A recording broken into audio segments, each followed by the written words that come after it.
Hello friends, வீடியோக்கு போறதுக்கு முன்னாடி நீங்க இன்னும் தமிழ் டெக் அண்ட் மிஸ்ட்ரி சேனலை சப்ஸ்கிரைப் பண்ணல அப்படினா கீழ இருக்க ரெட் கலர் சப்ஸ்கிரைப் பட்டனை கிளிக் பண்ணி எங்க சேனலை சப்ஸ்கிரைப் பண்ணுங்க and பக்கத்துல இருக்க பெல் ஐகானை கிளிக் பண்ணுங்க அப்படினா எங்களோட நோட்டிபிகேஷன் உங்களுக்கு உடனுக்குடன் வரும்.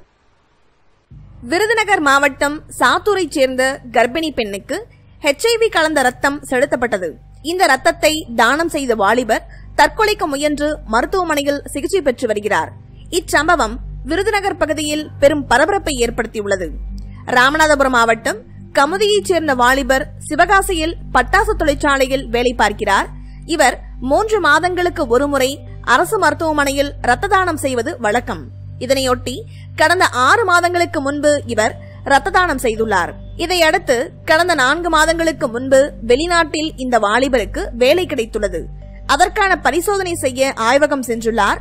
அப்போது அவருக்கு HIV பாதிப்பு இருப்பது தெரிய வந்தது. இதை அறிந்த அந்த வாலிபர் உடனடியாக அரசு மருத்துவமனைக்கு சென்று தனது நிலைமையை கூறியுள்ளார். மேலும் அவர் கொடுத்த ரத்தத்தை யாருக்கும் கொடுக்க வேண்டாம் எனவும் கூறியுள்ளார்.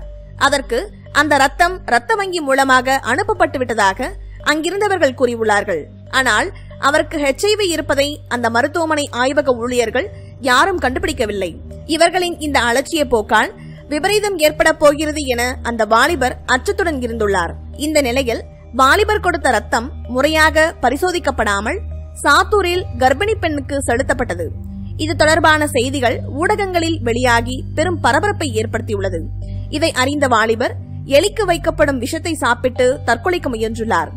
உடனடியாக அவரை உறவினர்கள் மீட்டு ராமநாதபுரம் அரசு மருத்துவமனையில் சேர்த்துள்ளார்கள். அங்கு அவருக்கு தீவிர சிகிச்சை அளிக்கப்பட்டு வருகிறது. இதனையடுத்து சாத்தூரில் HIV ரத்தம் செலுத்தப்பட்ட கர்ப்பிணிக்கு மதுரை ராஜாஜி அரசு மருத்துவமனையில் தொடர் சிகிச்சை அளிக்கப்பட்டு வருகிறது. இந்த நிலையில் ராஜாஜி அரசு மருத்துவமனை டீன் சண்முகசுந்தரம் செய்தியாளர்களை சந்தித்து கூறியதாவது: பாதிக்கப்பட்ட கர்ப்பிணி பெண்ணுக்கு மகப்பேறு மருத்துவர் தலைமையில் குழு அமைக்கப்பட்டு தொடர்ந்து சிகிச்சை அளிக்கப்பட்டு வருகிறது.